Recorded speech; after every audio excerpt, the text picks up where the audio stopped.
started, the people that are grabbing more cookies can kind of join us. What I'm going to talk about is club operations. All right, so this is, and I apologize, you got to listen to me again. Yeah, I know. It's not what we paid the entry fee for. I'm going to talk about what we see are some common challenges that pop up with clubs when it comes to the operation of their clubs. So just some consistent things, like no matter what region we're going to or a variety of clubs, there's some of these common themes and issues that keep popping up. So I want to bring them up one at a time, and my objective here is to have us discuss some ideas, and maybe you're solving this problem really well at your club, or you're dealing with it right now and what it's like, and then I'll provide just some strategies and some ideas that we've seen that can be effective. And if we get through all of them, great. If we don't, no worries. I definitely don't want to bite into time from our last presenter, because I think you'll really, really enjoy the last one as well. So I put two really good presenters on either side of me, try to make myself look better. The first one is risk management. So here's some of the challenges we're seeing. Background checks, or lack thereof. Now, yes, in U.S. club soccer, with your registration process, there has to be a background check. Is that thorough enough for your organization? Do you want to go into fingerprinting as well? There's costs involved with fingerprinting. There's different databases and how those are accessed, and there's obviously the logistics of getting all of your coaches and volunteers fingerprinted. But on the flip side of this, there's major risk if you're not taking background checks seriously. Are you background checking everybody that should be background checked? Okay, so yeah, you're the person that is on paper as the head coach, with U.S. club soccer, does that, but what about the volunteer assistant coach who you didn't bother to get a coaching pass for, or isn't official and didn't register? Is that person who also has direct access to a bunch of kids and working with a bunch of kids also being background checked? Two adult rule, and this is just simple of always having two adults when you're working with kids in a situation. And when I work with coaches and talk with coaches, I give this to them like, look, this is in your own protection, because your life could be ruined, absolutely ruined, with just a simple accusation or the hint of something. And if you've always got another adult with you, and you never put yourself in a situation where you're alone with somebody else's kid, that's your own protection. And to me, that should be a set policy in any club, and really in any working with youth environment, a school, a sport, any kind of activity, to never have, those solo interactions. Even training coaches of what to do with pickup and drop off of players. So if it's the end of trainings and parents are picking up kids, how can you have strategies to avoid a coach waiting with just a single kid on a field and there's nobody else around? Just never put yourself in that kind of position. So having written policy and procedure there. Another one is travel. Our teams are traveling more and more and going to tournaments. What policies do your clubs have about, travel rules? You just took a team to Sweden. Did you have, I'm curious, what did you do in preparation of that? Because a bunch of teenage, middle schoolers age? Yeah, U13 boys and U13 girls. How'd you approach travel rules with, that's a big trip. One thing we did was we did have two adults per team. We made sure the girls team had two female chaperones sleeping in the room with them. The boys had two adult chaperones sleeping in the room with them. We didn't do any background checks on parents. One was my wife, and one was the mother of the kids. We didn't do a background check before we went.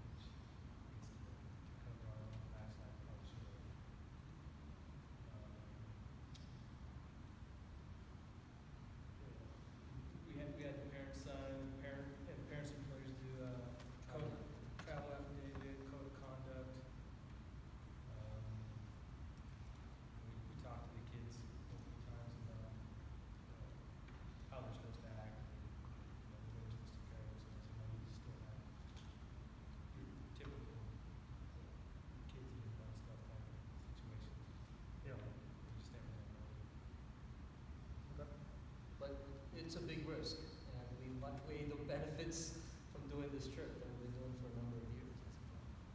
Yeah, certainly. So I think, having rules and procedures and cultures and codes around that is a big one. Oversight.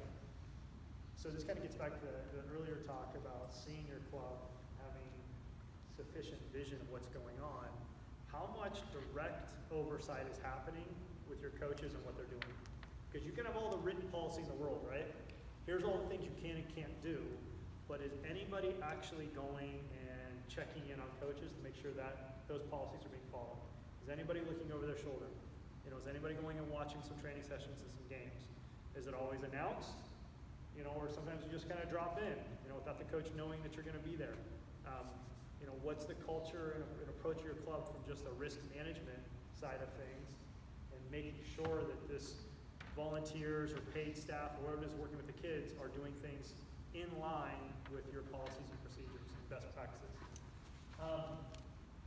Mandated reporters. Is anybody familiar with California law on this now? Actually, no, it's now national law. Okay? So if you're working with youth, if you're a youth sports coach, you're now a mandated reporter when it comes to child safety issues. It is not sufficient for a coach, if they see a suspected abuse towards a kid, just to report it to their DOC, and now I'm done. I told my boss, I told the board member, I told somebody else. Actually, it doesn't work that way. They have to directly report. If they fail to directly report, they could be criminally liable for not reporting it. There's a significant liability there for anybody working with youth about mandated reporting. All right, so is there awareness on that? Are we doing the right steps around that piece of the puzzle and that piece of risk that exists? There's the medical side of things. Who here does first aid or CPR training with their coaches?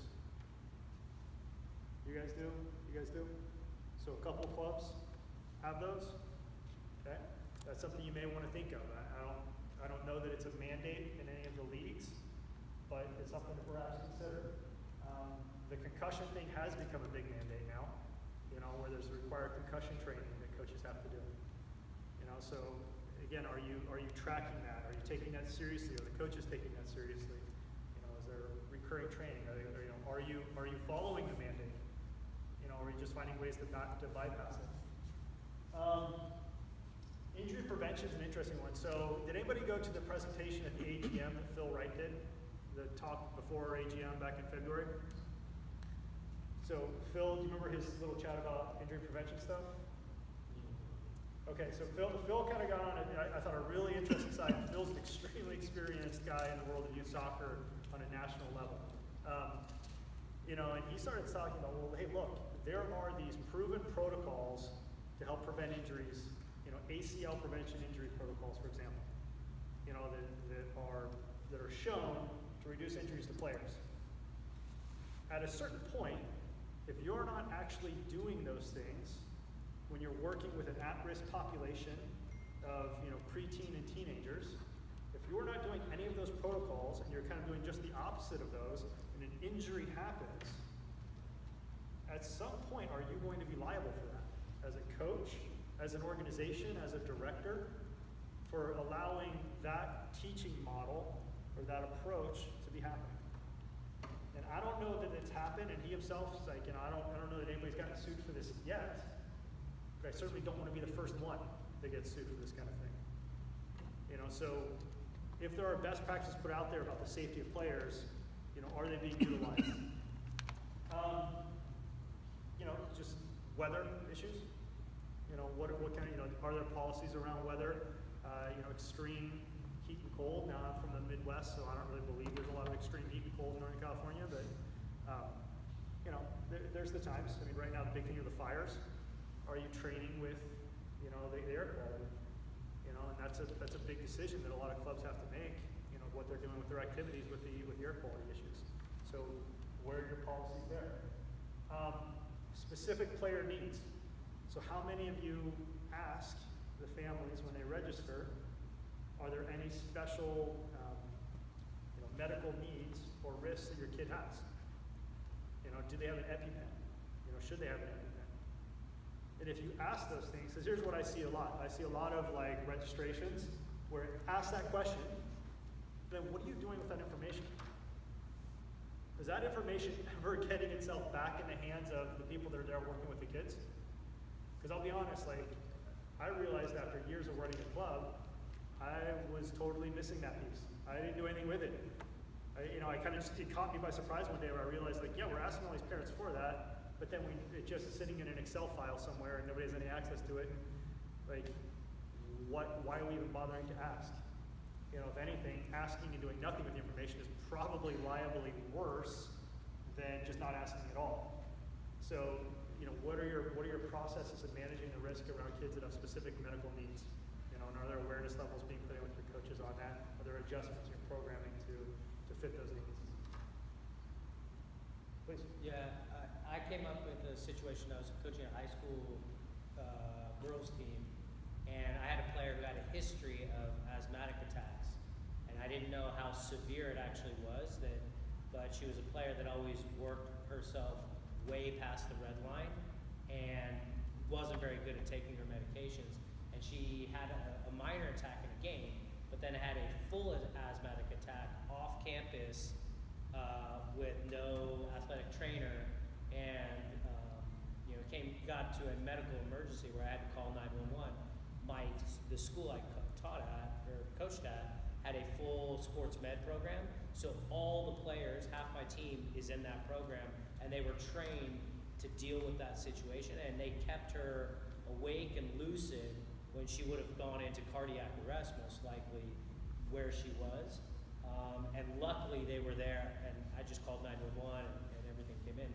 But, you know, especially there's a higher incidence of asthma and asthma-induced, exercise-induced respiratory issues, is knowing that. I mean, I knew she had asthma. I didn't know that she'd been hospitalized 4 times in the last 3 years for asthmatic attacks. So, I mean, it can be on the list, but it's still, you know, knowing your players and your coaches knowing their players is massively important. What else? Any other?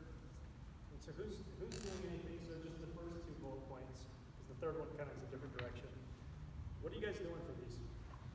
Well, I find that as a big challenge in our community, in our club, only because most of the volunteers have to pick and choose if they go to this training or they go to work, you know, to be able to provide for the family. So I think one of the biggest challenges we have is risk management, trying to get these volunteers to get certified.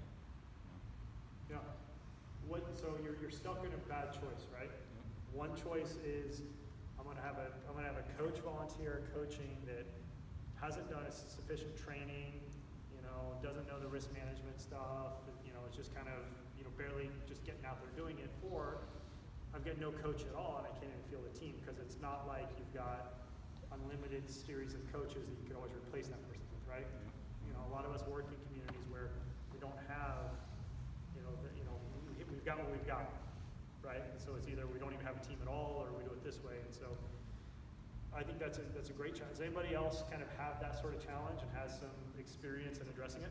One more thing that I need to Please. add to this regarding mandated reporters. Again, not everyone who's a mandated reporter has the proper training to really have the common sense if you really need to call someone regarding an issue like this. In one of the small parts of the unincorporated area in Richmond, they don't have their city police, they have sheriffs. So when they call them, they got ICE involved. And it was even worse for the family. And it was something totally inappropriate. Not as far as what the parent did, but what the mandated reporter did as far as reporting. That gets more complicated for sure, real fast. Any experience? What do you do with coaches like in those situations? Because I think most all of our programs have at least a level of volunteer coaches, not all staff coaching. How do you get a safety level imposed with those coaches? Just curious what the other clubs are doing with, for example, volunteer team managers. Obviously, we have coaches that go through the background checks and everything else. All of our teams have a parent volunteer team manager that assists the coach with, you know, team manager stuff. Are clubs making that team manager also go through staff registration in the U.S. club and do a background check and et cetera, et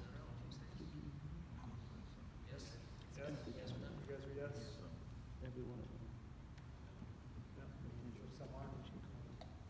I think it's probably a decent idea. We got access to, a lot of information, a lot of kids, so. A few things.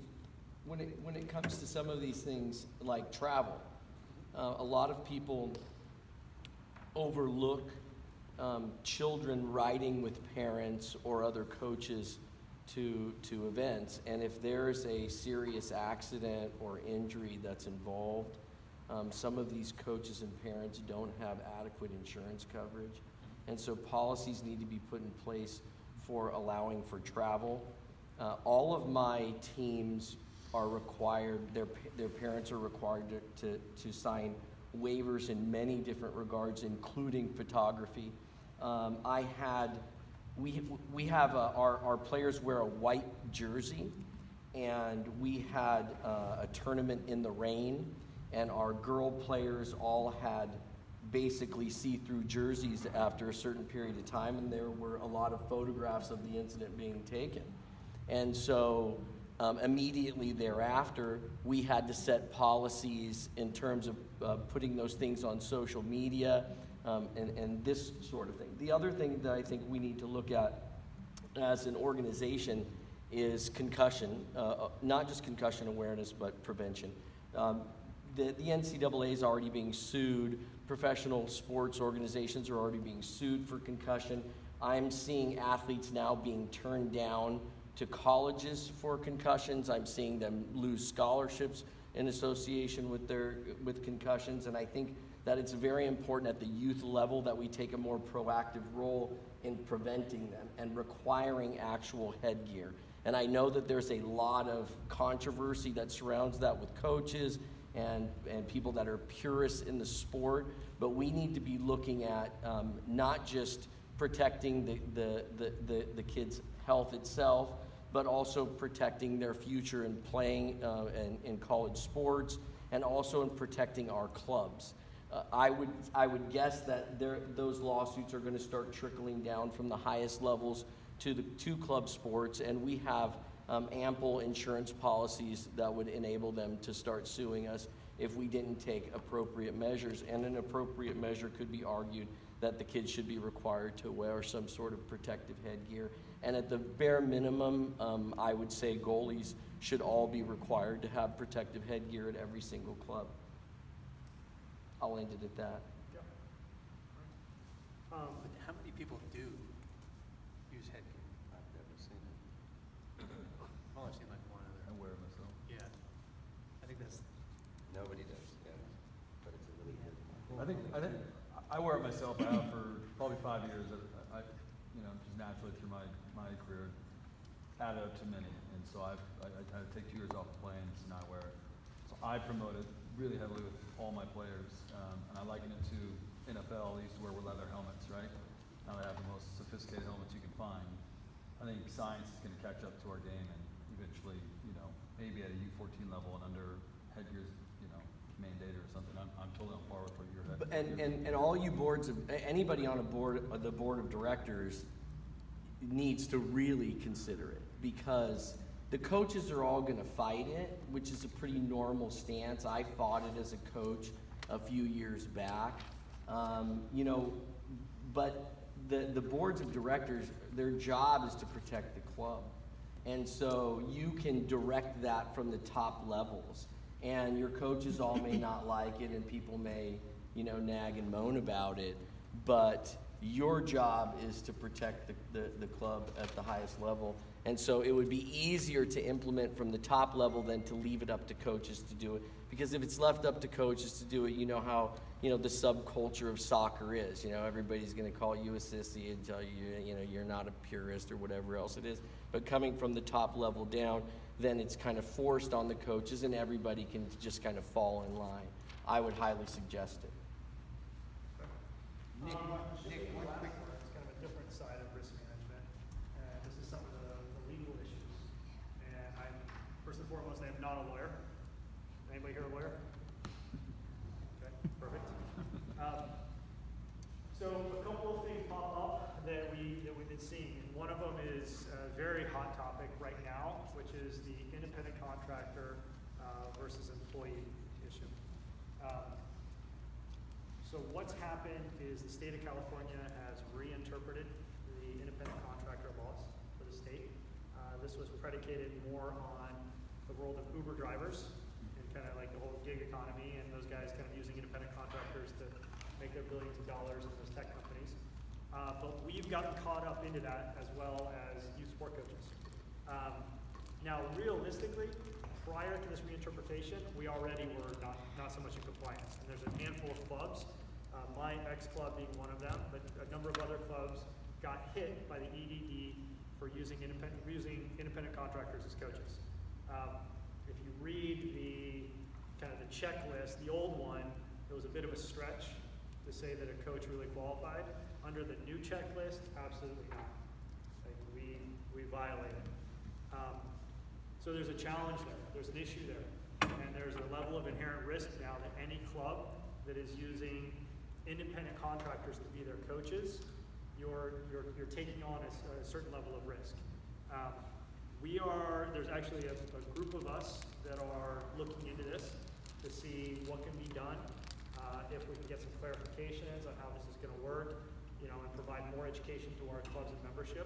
I know there's a number of clubs, over the past several years that have made the change, and then a couple that have very recently made a big shift. I know you guys just did, yeah, into employees, and there's a challenge there, but at the same time, the risk you're taking is that if you've got a paid coach that's an independent contractor and they leave in an unhappy fashion, they've got the power and ability to burn your club pretty hard, and I don't think that EDD is necessarily aggressively going after nonprofit youth sport organizations. Like, we're not their target, but they have to respond when there's a complaint and when there's an issue. They can't just ignore it. So I think it was, you may know that, I think it was last month or the month before, the California Supreme Court came down very hard and just rewrote everything. So they've made the IC what qualifies so stringent Yep. that if it has anything to do with your normal business operations, it is not an IC. Yep. Yeah, so it's an ABC test. Very new. So that's one thing. Second piece we see is nonprofit compliance. I've had these meetings where I sit down with clubs and start getting to know them, talking to them, and it's like, hey, so you guys are nonprofit? Yeah, we're nonprofit. So you got your 501c3, and they're like, or what? Like, well, do you have a tax ID? No. How do you do your finances? Oh, just go through Greg's account. He just pays people. But we're a nonprofit. So there's some really blatant, organizations that are at that level of things, and so obviously there's major risks that are being undertaken there. There's others that, yeah, you're a nonprofit organization, but are you necessarily following nonprofit guidelines for the state of California? Is your board of directors, majority of it made up of volunteers? Because I see other clubs that you're a registered nonprofit, but you're run by one person who's getting paid and making a lot of money running this club. That's not a nonprofit. And if that gets challenged, that one person and that organization is going to be in a lot of trouble. All right, so there's a risk in properly running a nonprofit organization. Accounting is a really big one, and I feel like about every 9 months or so, I see a story about a youth sport organization that just got burned by a treasurer that nobody was keeping their eyes on, and funneling massive amounts of money. We've had a couple of clubs in Northern California that have been hit with very large losses of some unscrupulous people on their board, skimming money, in small amounts over the course of the year can add up. And I was talking to somebody about this earlier, when I became an executive director, all of a sudden I got to look at a P&L sheet. I don't know. I don't even remotely know how to properly read that. Somebody could have just totally done a number on me on that, and I would never have been able to tell the difference. So, handling the money properly and safely in your organization, not getting taken advantage of that. Do you have sufficient conflict of interest policies? Do you even have a conflict of interest policy? Is it written down and defined in your club and in your operations of how it's going to be utilized? So, strategies on these things. I think first and foremost is just awareness. educating yourself in your club leadership that, hey, there are these threats to the running of our organization that we need to be aware of. We got to know about these things, how they work, and then let's start addressing them one by one.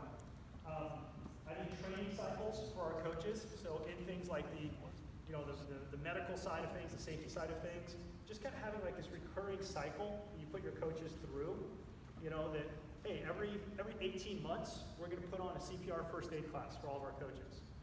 And it's, maybe you missed the last one, we're going to catch you on the next one, that kind of thing. You just find some kind of efficient way. You connect it to something else. I used to always do our PCA session and fingerprinting in conjunction with coaches getting their gear. So you got to show up at this time, and that's when you're going to get your coaching gear, your balls and cones, and all like the cool stuff we gave you. But you're going to have to get fingerprinted and attend a PCA session first, and then that's your reward at the end. So it's good to kind of hook, create like a hook to get people to come and take it seriously. I think having your leadership tracking these things is important. I think having a response system is important. So there are going to be issues. There's, emergencies are going to pop up, challenges are going to pop up, and already knowing in advance kind of what your organizational emergency response system looks like. Who's going to be the first responder to things? Who's empowered to make a fast decision about things? And not always have to go to, because you got a big board, yeah? Yeah, 14. Yeah, so sometimes situations happen, it's Saturday at 2 o'clock and this thing is a problem right now. Like, going to your board to discuss how to manage this problem is unrealistic. So is somebody empowered to deal with that problem immediately versus going and checking with the board by the time you hear back, like the ship has already sailed on the situation. And having that discussion ahead of time so that you're not left out to dry as a club leader. You know that you have that agreement from the board to handle that situation in the moment, and make the decision you feel is right. So just having those discussions and agreements ahead of time for your own protection and to be able to do the right thing. Setting club policies, outside resources. So safe sport training is pretty good. I'm pretty impressed by it. If anybody's done the online safe sport, very good website, fantastic resources that are on there. Highly encourage doing that. For mandated reporting, the state of California Child Welfare has a online mandated reporter training. It's free, really straightforward. I think it does an excellent job of defining, what you should report, what you shouldn't report, what the limits are of what you should be doing. Things like, you're a mandated reporter, but you're not an investigator. You shouldn't be kind of meddling, meddling into the situation, because you could do a lot more harm than good, if you overstep your bounds with the situation. So that one's great. Pro bono help, I think, is really good. So especially when it comes to legal and financial. Most law firms, correct me if I'm wrong, there's a culture of pro bono work in most lawyers and law firms. Yes. At least the good ones. Yes. So find a local lawyer or law firm that wants to, count working with your club, your nonprofit organization, as some of their pro bono community give back work and those hours. And it's good to just have that, set up in advance. See, it's better to have a lawyer and not need it than need a lawyer and not have it. So have that person, have them kind of go over some of your policies and sit down with your club a little bit, and it won't cost you anything. You just got to do the homework to find the right person. Same thing with the accounting piece. On that checklist that I gave everybody earlier, you noticed there were 2 boxes for club accounting. You should have 2 sets of eyes that are separate eyes, okay? Not this guy and his wife, reading your books and going over your books. They should be completely separate people. That now no one person has full control over the financials of your club. And that's just absolute straight up in your protection of the club. All right, and it's not about, because it's also don't take it personally that we're gonna have this person check your work, because it's also for your protection. And I think any good accounting financial person will embrace that, because you may make a mistake.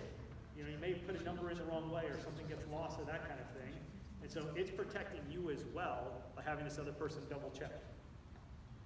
Yeah, I have a request if I offer some assistance. We're going through the process of assessing all our insurances at the moment. If you've worked with somebody really great that either brokered it for you or looked into that to assess you've got all the right coverages, I'd love to hear from them. And And in reverse, if anybody's looking to go through the IC transition, we just did it with the support of somebody called Brie O'Dowd, who did it for Bay Oak Soccer Club. She won't do it for free, it's her business, but she's got great experience, and if you're thinking about it or want some information on it, let me know.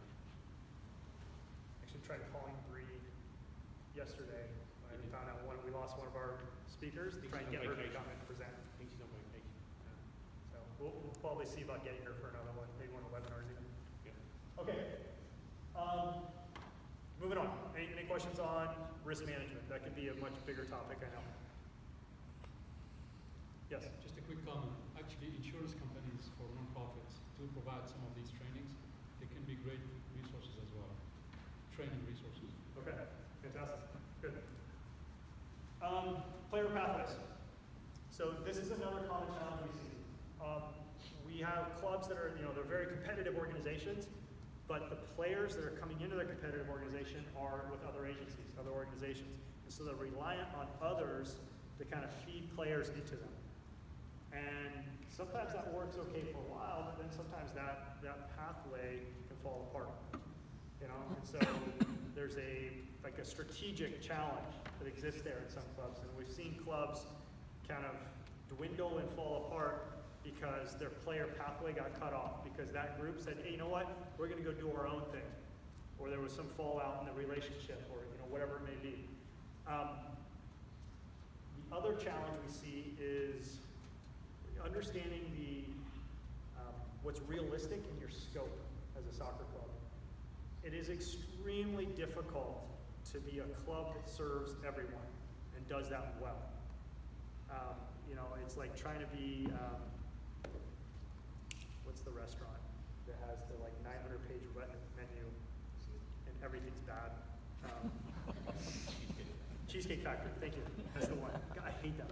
It's like there's everything, but none of it's very good. Sorry if you work at Cheesecake Factory. But I've been on enough road trips with teams where you just end up stuck there.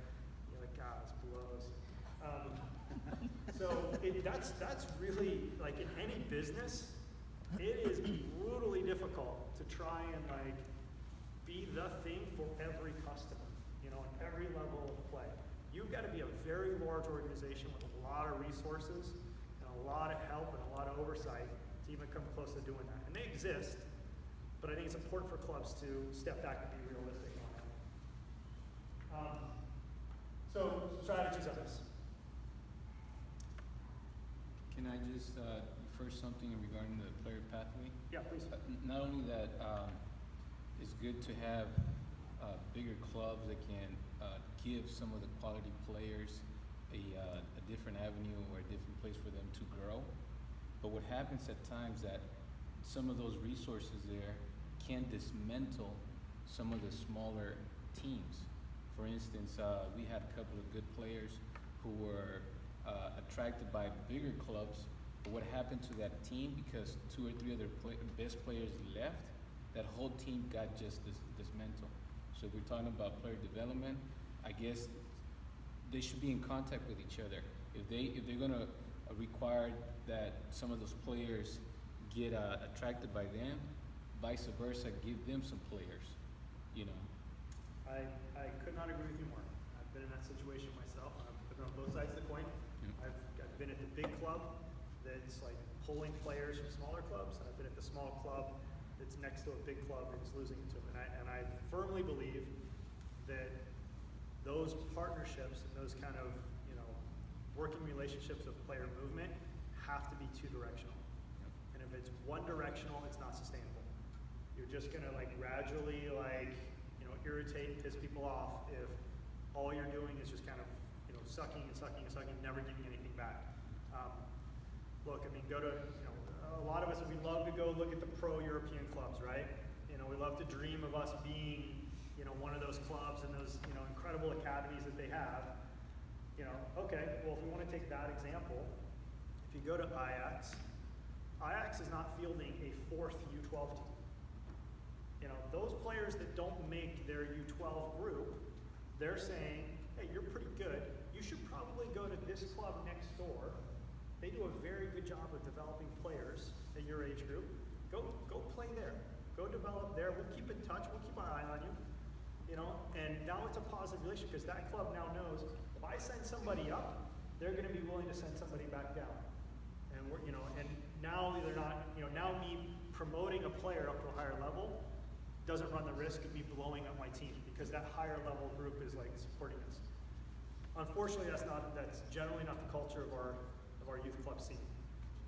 I wish it was, and I encourage anybody on either side of that coin to maybe look at the way you operate in that dynamic, and you know, really kind of focus on what your market is and how those pathway relationships should work in both directions. On the first one, you know, the input of players and players coming in, you know, when we've stepped back as NorCal and kind of looked at our whole membership, one of the things we're recognizing right now, there's not enough grassroots programming. There's not enough entry-level programming getting kids attracted to your clubs. And this could mean a lot of different things when we say grassroots programming. It can look like a lot of different stuff. I'll tell you right now, I think one of the best ones to do is school-based programming.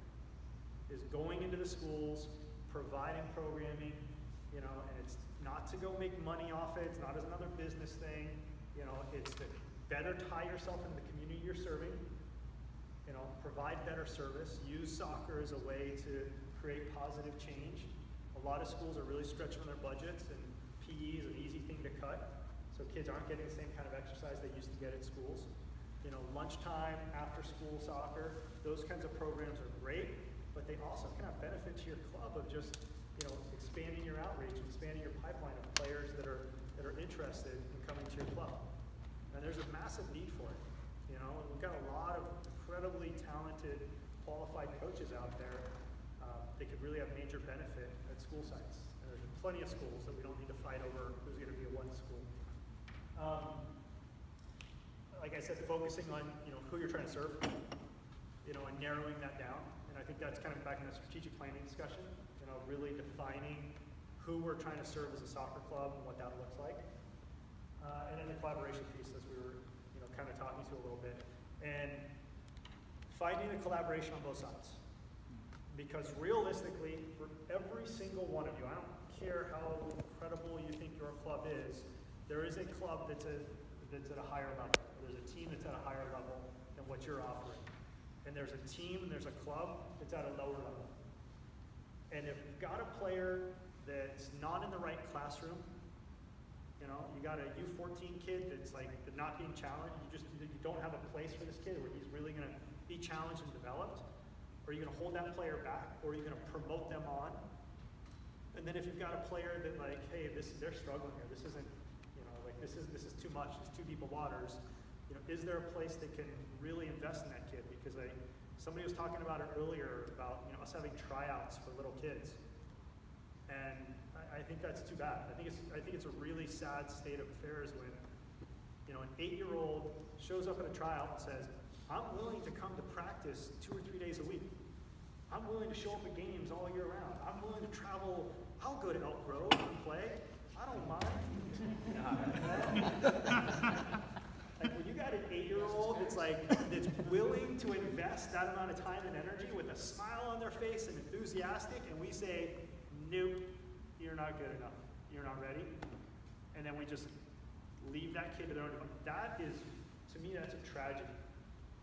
Now, the reality of it is, what happens when you have a U9 tryout and 16 kids show up to your tryout, right? You can't put 16 kids on a U9 team, and it's not enough to form 2 teams. Or maybe that's not the right math, I don't know. You know, but like, sometimes math is our problem of finding kids at home. And to me, this is where collaboration comes in really big. Back when I was working in Dublin, one of the things I really took pride in that was fantastic for our club is the relationship we built with Castro Valley, Livermore, and San Ramon. The 4 of us as club directors would spend almost as much time talking to each other at tryout time as we would internally, and it was all about us just moving players around and finding everybody a home. You know, I'm on the phone with Andy at Castro Valley saying, hey, I got these 5 U15 girls that showed up for a tryout with us, and we don't have a spot for them. You know, like they're looking around, they're good, they're good enough to play competitive soccer. We don't have a spot for them. And he's like, oh, perfect. We could use 5 more kids to fill out this roster.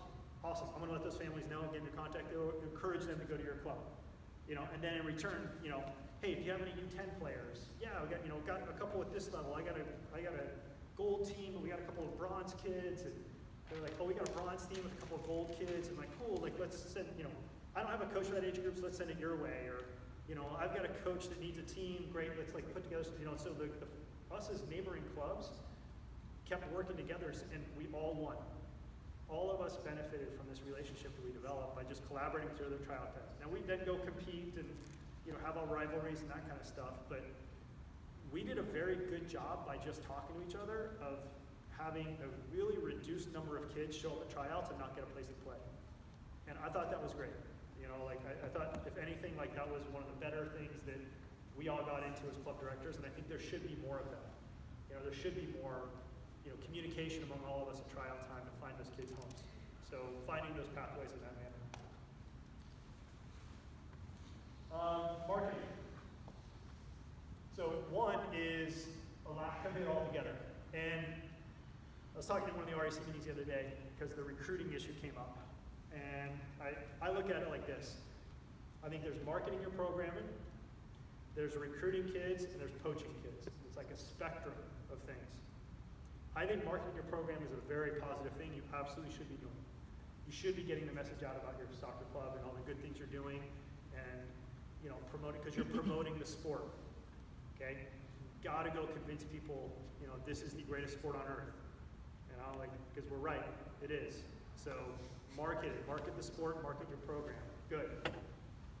Recruiting players generally gets used in negative connotation, but I think there's a difference between recruiting a player and poaching a player. To me, recruiting a player is identifying kids that aren't part of something, but should be, could be, you know, and they're out there. There's a lot of them that are out there, that they're not connected into the system. They don't even know about the system. They don't even know about club soccer or the difference where they're playing right now versus there's even these higher levels of play and all this kind of stuff. Just, you don't know what you don't know, right?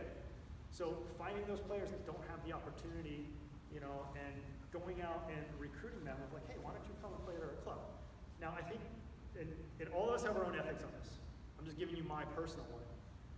Poaching is when, to me, I feel like that crosses an ethical line in youth sports, and I'm personally not comfortable with it. I'm against it. And that's when I go to a kid and I say, oh, your coach sucks, your team's terrible. You got to leave that club and go play. Mine's better, you know, like, and enticing somebody to, you know, ditch where they're at and come to us. And to me, that's just kind of that crabs in the bucket approach where I'm going to try and get ahead by pulling you behind, you know. And I don't believe in undermining my neighbor, you know, and doing things to undermine their program and their club. And I don't think we should operate that way as soccer clubs, you know. So I think when we're marketing our program, I think it's good to kind of categorize what kind of action you're taking, and also define for yourselves where your lines are. You know, what's your value system as a group, and what is it you're willing to do and not to do.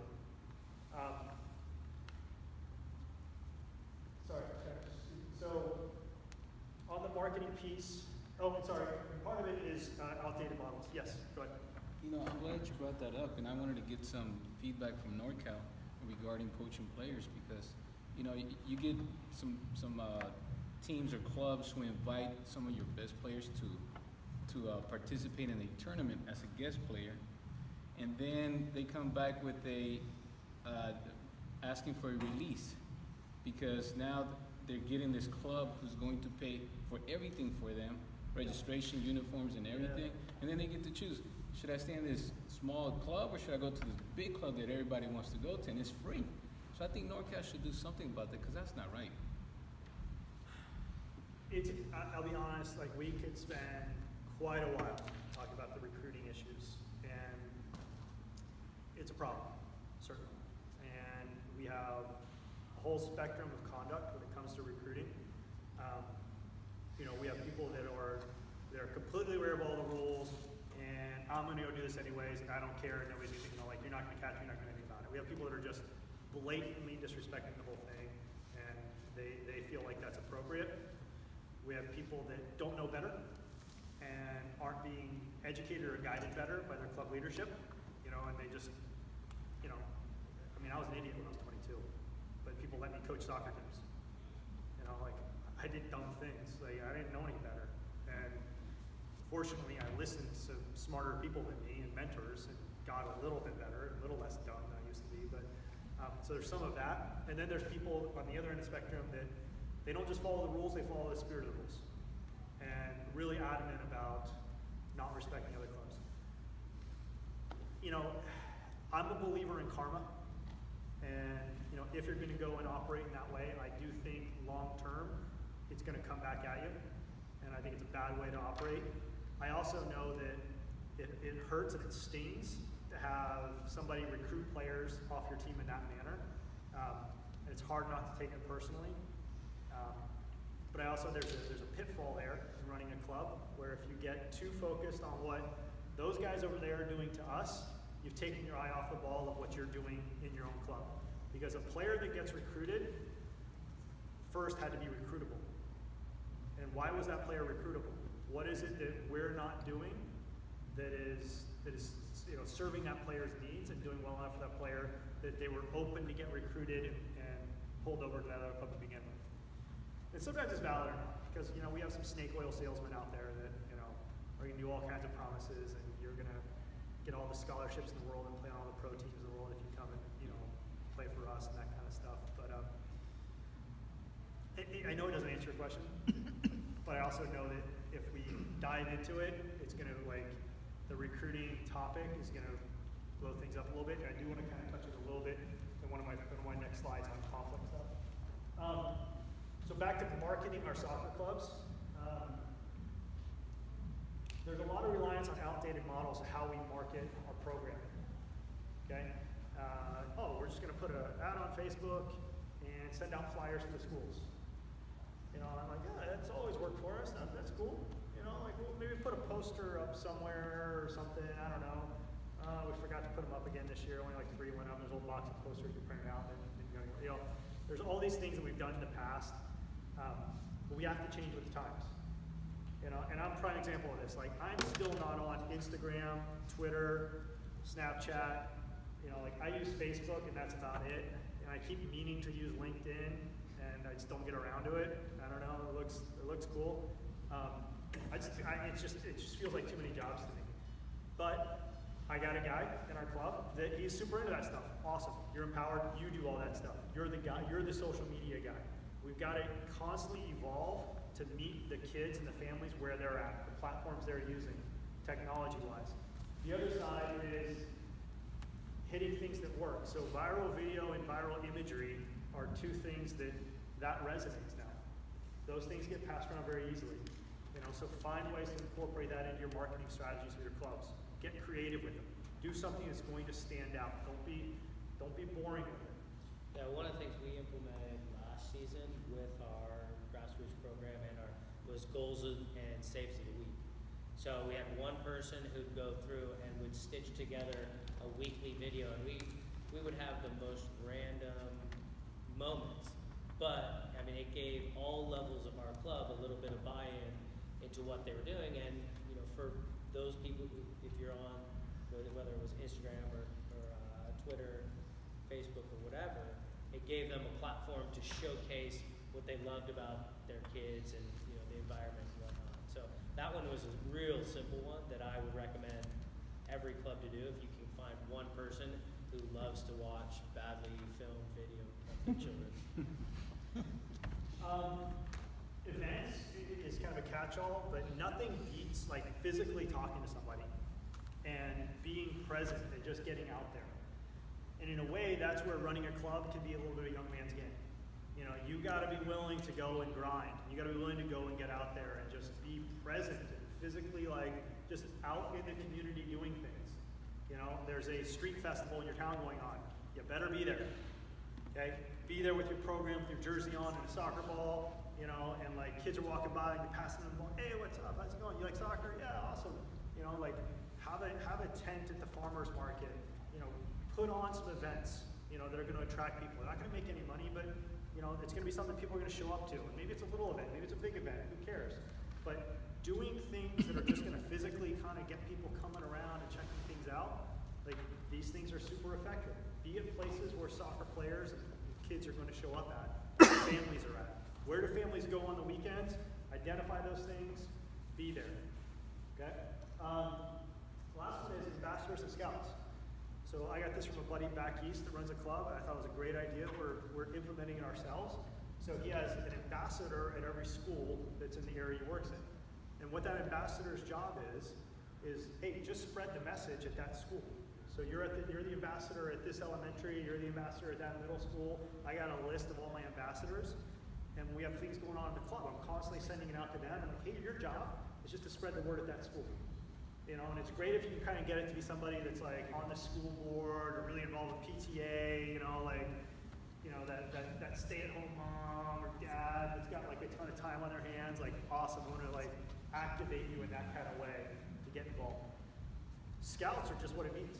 You got people out in the community that you've got them lined up where they're going to operate within your ethical parameters, but they're keeping their eyes and ears open looking for players. And finding kids, and just letting you know about players that are there. So, it's not impossible. You just build these systems one by one person at a time, and next thing you know, like they're kind of feeding people back in and getting the message out. And the more you've got a really strong marketing program on your club, the more you're going to have players attracted in your club, and now the less problematic or impactful it's going to be if you lose some kids on the other side, because enough kids are feeding in on this side. And if numbers is one of your metrics, this has got to be a key part of it. Communications. So challenges first and foremost, soccer people can't do emails. There's something about like the more you played soccer, the less capable you are of responding to an email. I don't understand it blindly, but it seems to be the case. So there's a challenge right there. Information accessibility and clarity. How easy is it for somebody to find out the pertinent information about your soccer club and your programs? Can they find it? Test this. Find somebody who's got nothing to do with what you're doing, and just, they don't know anything about your club or what you're doing, and just say, go. I actually did this with my mom one time. I was back home in Ohio. I was like, yeah, I'm curious. Pretend you moved to Dublin, California, and you wanted to sign me up for soccer. How would you do it? And so my mom navigated pretty well, and she signed me up for Dublin soccer in Dublin, Ohio. All right, we need to address this issue because there's more than one Dublin in the United States, and we had similar names.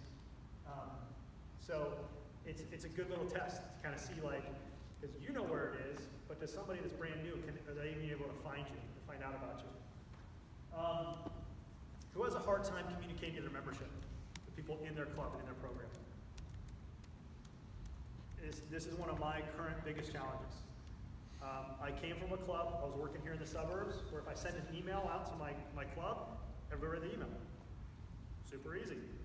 I just sit down, I could talk to everybody through email, an email blast. And, every one of my teams had a couple families, they check their email, but the other families would cover them and make sure they got the news. Now I work in an environment where between 25 to 30% of our participants even have an email address, and the percentage of those that actually check the email address is maybe a third of that. So email gets me nowhere. We still use it, but it's a major challenge. There's a language barrier, there's a tech barrier, there's just a cultural barrier, how you do business and what kind of jobs you have. Because there's people that have jobs that they're in front of their computer, and there's people that have jobs that they're not in front of their computer all day. And then lastly, it's getting more and more complicated for parents to navigate what youth soccer looks like. Who's had to explain all the acronyms lately to somebody new to youth soccer? That's fun, yeah? Oh wait, my kid's playing NPL or DA, which one is it? Wait, no, it's a NorCal or Cal North. Like, are these the same? Is that something, how many different leagues and acronyms do we have? And somebody that's coming in brand new, this is it's my first kid. I don't know, what's the difference between, AYSO and club soccer and, ECNL and girls DA? They both say they're the national best program. Who do I listen to? So it's getting more and more complex for the customer. And I don't always love using that word, but it's getting more and more complex for them to navigate our world. What are we doing to simplify that for them? So I think the first one is take their perspective. You know, put yourself in the shoes of what your prospective customers look like, the parents and the kids, and then test that with people. You know, just say, you know, hey, you're brand new, great. You show me. What do you like? What do you come up with? What did you find? And see if they're finding the things you want them to find. Plan for success. We were chatting about this earlier. Don't set your club up in a way where your head soccer guy, who's a wonderful, experienced soccer person and great, you know, background history in the game, but can't email to save his life and is too old to kind of change habits. Don't structure your club in a way where that person now has to be the communications email person. Guess what? It ain't gonna work. You know, I mean, sometimes this old dog, new trick thing is true. Like, it doesn't work that way. So put yourself in roles that meet your best skills. I'm in a situation right now where, unfortunately, I'm running a club with one of my best friends. And he and I came up together as coaches. You know, we kind of then went to different clubs and all that kind of stuff, and we found ourselves working together again. And you know, we kind of get made fun of because we like bicker like an old married couple sometimes. But we've also got very complementary skill sets. He's somebody that you put him in a room of people and he knows all of their names in like 20 minutes, and he's best friends with all of them. And he's just incredible at building community, getting to know people. You know, he's bilingual, you know, so I mean, you know, it's Spanish and English fluent both, which fits our community very well. You know, and he's just fantastic at like the personal relationship building. Me, I tend to be much more reserved. Like I'm nowhere remotely that outgoing. I don't build relationships that easily or get to know people anywhere near as well as he does. But on the flip side, I can answer emails and phone calls and organize and kind of, you know, plan things and do the administrative stuff, and he hates doing that. He's capable of it, but doesn't like doing it. So we've organized ourselves in a way where I focus on those things and he focuses on the other things. And we fit very well. So I say plan your program, piece your puzzle pieces together, where you're playing your players in the best position. You're playing your leadership group in the best position. Your coaches, your staff, your board. Don't force somebody into a role that's not their thing. Because you're just going to create friction and problems. The cross-stat strategy is that's so like in my situation, that's become our approach of communicating to our club. You know, communications are in multiple channels. We email blast, we put it on social media, we use robotext. Is anybody familiar with robotext? So online service, you can send text messages to people, but like it's like an email blast text messages. Costs you a little bit of money, so you got to be like, I've learned how to write really short texts, not lengthy ones. I made that mistake a couple times.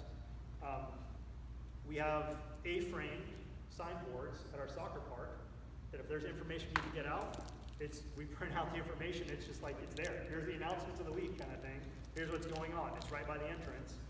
You know, we've even like done the old school, you know, here's information, and we just, you know, print it out and cut it in a piece of paper and hand it to kids on their way, you know, after practice. You gotta register. Make sure you read, you know, like, and you do a combination of all these things and to effectively communicate.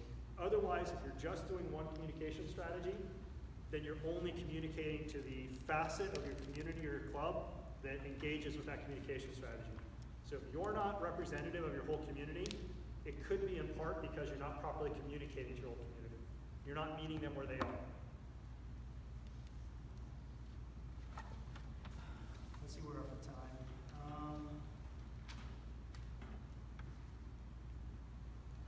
Okay, I want to talk about, let's do this, and then we'll talk about resources and facilities a little bit. Any progress, personnel, club culture, yeah. Okay. Well, here's another thing we keep seeing is the world of clubs getting themselves caught into conflict. And I'll say this because I'm 100% as guilty of it as anybody. I've totally taken my eye off the ball in the history of my career, where I realized like all of my time and energy is now going into focusing on this conflict I'm having with the club next door that keeps like, you know, gutting me and recruiting my players, or this battle with Park and Rec, or with something, you know, and like these external issues, and being focused on those versus internally running my soccer club. And it can be a really, really big problem for us when we get sort of like kind of sucked into this. So public health, those pad conflicts where there's like this constant cycle of pad complaints and pad issues against you, and you're filing against them, and it kind of just never going anywhere because it's just this repetitive, like, everybody just kind of shooting each other sort of thing. I'll be honest, NorCal, like we have a pad committee, but they're taxed. That's a crappy job. Like, we put a lot of stress on the people that are willing to be part of that pad committee because the stuff they got to deal with and the things they have to wade through. I'm surprised they don't all quit. And you might not like what some of the decisions pad makes, but trust me, like, it's no joke. The amount of work that has to go into that in some of those calls. So here's a couple things. First is keep looking at the long-term outcomes and not just the win the war, not the battle. And we've got to learn to gear down sometimes when we start getting ourselves into conflict, especially with our local municipal agencies. Going to war with your school district or your park and rec district or your city council, like, sometimes it's necessary, but we got to be super selective about when we're going to ring that bell. Because if we do it too often, we get ourselves into a spot where now we need them and they're not going to be there for us, or they're going to jam us up as soon as they get the opportunity. I think relationship building is really key. So I think having a single contact point of, hey, it's your job to manage the relationship with that entity. So you're good, and like, hey, you used to be the school board secretary, and so you're one of the parents of our club, and you know the school board scene, you know the ropes around there. You're going to hold that relationship for our club, and you're going to be the person that maintains that relationship. And generally, I find that, like, municipal agencies, they like it when there's a consistent point of contact they're dealing with an organization. If it keeps changing all the time, who's contacting them, there's no relationship being built there. There's no trust, there's no communication, which leads to things like no benefit of the doubt when something goes wrong, a lack of willingness to kind of problem solve. But if it's like a consistent person that, like, hey, that's my point of contact, that's going to get you farther. I think inclusion of outside agencies is really good. So go sit down with the school district, or representatives of the school district, and say, hey, what can we do to, ally with you in our mission, making this a better community? How can we help each other? What advice do you have for us? How would you like to see our program run? Give them a little bit of control and say into what you're doing. Give the car keys away a little bit on some topics. And just that sense of inclusion, of them having a voice in what you're doing.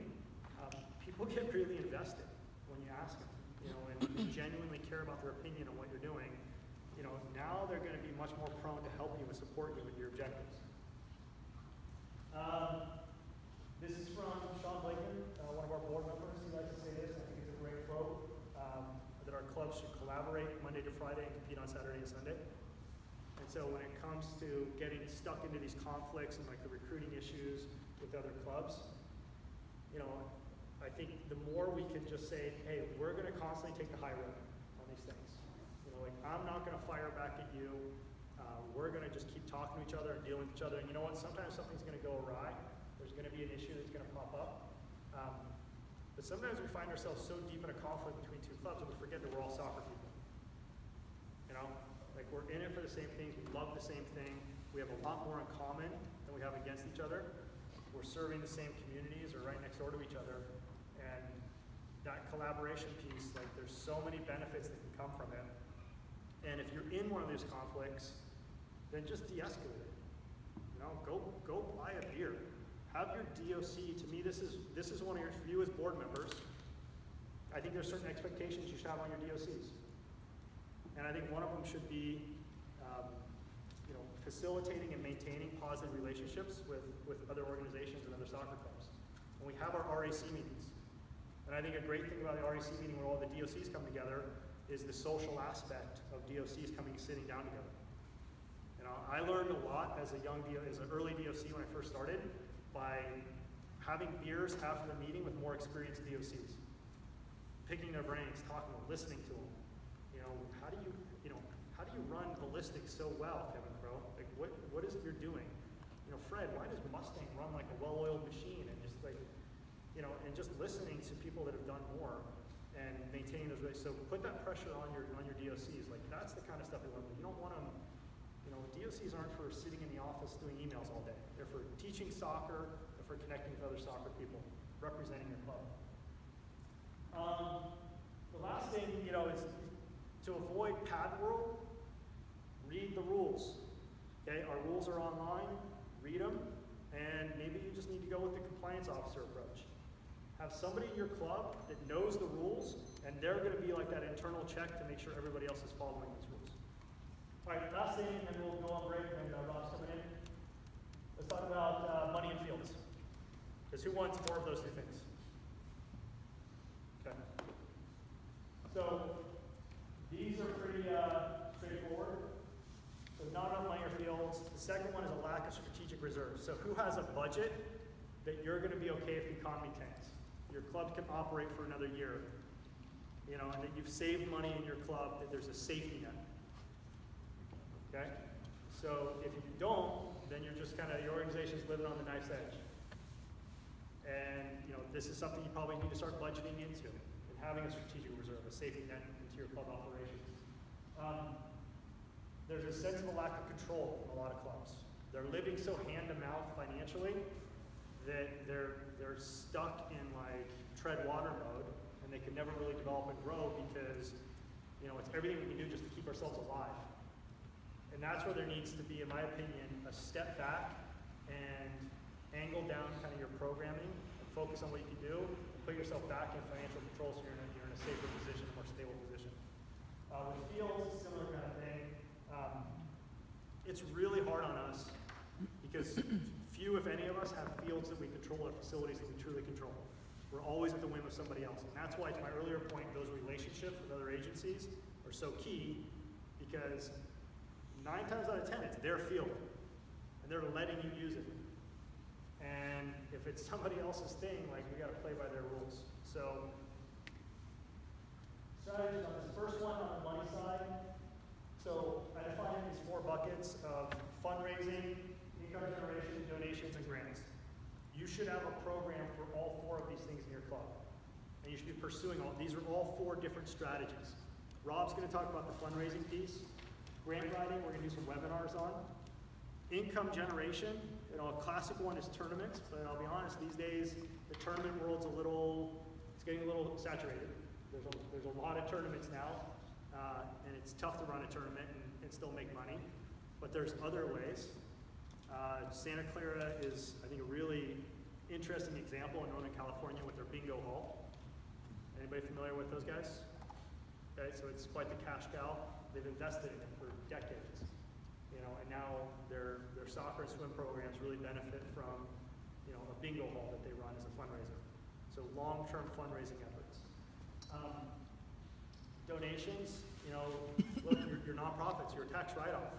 How many times are you actually going out to your membership or your community and approaching them about, donating to us? A lot of companies have matching funds. So a lot of people, people that work in big corporations, if they donate to somebody, that corporation will match the funds as long as it says registered nonprofit. That's an easy angle to bring a lot of free extra money into your donation drives.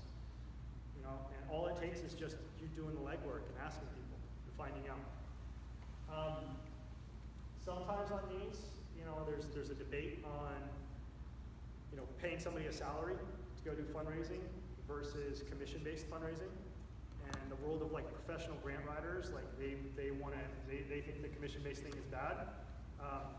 I think sometimes reality has to kick in, and hey, you can't always afford to pay somebody up front. So maybe early on, it's got to be commission-based. Just be careful if you do commission-based fundraising. Sometimes that scares away some donors. So you want to make sure you cap those things.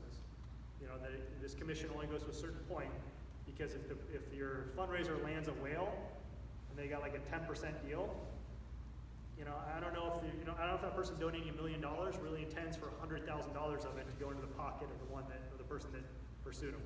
You could burn potential donors in those manners or scare them off. I think for nonprofit compliance, you may not be able to use commission some of the Could be. legal and finance people here might know. Yeah, I don't know that one. Yeah, that's a very good question though. I wouldn't be surprised. The other side of it is cut costs. A lot of our clubs, especially the bigger ones, our budgets get very bloated with sometimes some silly things. And so, you know, look at your efficiencies, cut back on the things that don't make sense to kind of help get your finances back stable. And then the facility one, so I'll end on this. We see a lot of clubs like fighting over the really nice new field that got built, you know, with all the bells and whistles. What we don't see is a lot of clubs that are willing to go to the dirt patch over there and put in the kind of, you know, the work and the sweat equity to turn a dirt patch into a soccer field.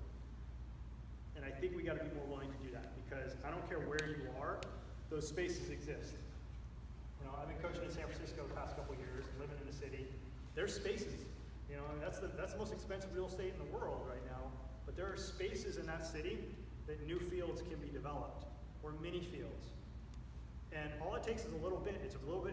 Trust me, it's a bit of a game changer. And it's finding allies. And it's finding other money sources.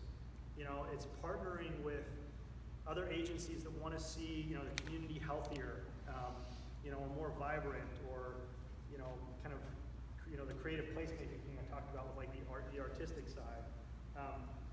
You know, there's public safety concerns. There's even, you know, like, hey, the value of those houses is going to be higher if there's a soccer park next to it versus, you know, a big concrete slab, dirt patch, whatever, you know, ugly chain fence thing. You know, so providing park space and those kinds of things. There's also leverages you can do with your local park and rec and your local government. You know the Quimby Act? You heard this one? So the Quimby Act is it's been around for a while in California, I think like in the 70s or something, updated in the 90s. And it is an expectation on municipalities that they have, I think the guideline is 3 acres per 1,000 residents in park space. And if they're under that, which a lot of places are, there's a certain amount of pressure to reach Quimby Act levels and have enough park space. So you can use that, you can use the data to kind of go put pressure on local government and your representatives, you know, your on the city level, the county level, wherever, you know, wherever you're operating, to go work together to create more park space. You know, and if more park space can be created, well, it's the nicest ones are the ones with soccer fields on them. So, you know, learning to advocate, you know, and having a foot in there. Being a club that always sends somebody to city council meetings. You know, you should have somebody like designated, you're the city council person, and you're gonna, every time the discussion of park space comes up, you're gonna stand up and say, we need more soccer fields. Every single time, be non-stop. Has anybody ever played at Fallon Sports Park in Dublin? You know the turf fields here? That was almost the premier cricket facility of the West Coast. It was like this close, because there was a small group of cricket players that kept showing up to city council meetings saying, we want a cricket facility. There's a lot of cricket players in this town. Yeah, there was like 50 of them, and we had like 1,800 soccer players. So we had to like fight, we had to start showing up to meetings and fight back and say, whoa, slow down. You know, like, we don't want to lose these, you know, this great soccer complex for, you know, big cricket facility. So you've got to go learn to speak up and advocate if you want to see these, you know, these kinds of developments happen in your communities. Okay, questions? Sorry, I kind of rushed it. Yes, please. That's a good question. I want to say it's QIMBY, and I might not be getting that completely right. Close enough like in Google. Yeah. Long day. Might have it wrong. Let's take like a quick 5, and then we're going to bring Rob on. Okay, thank you.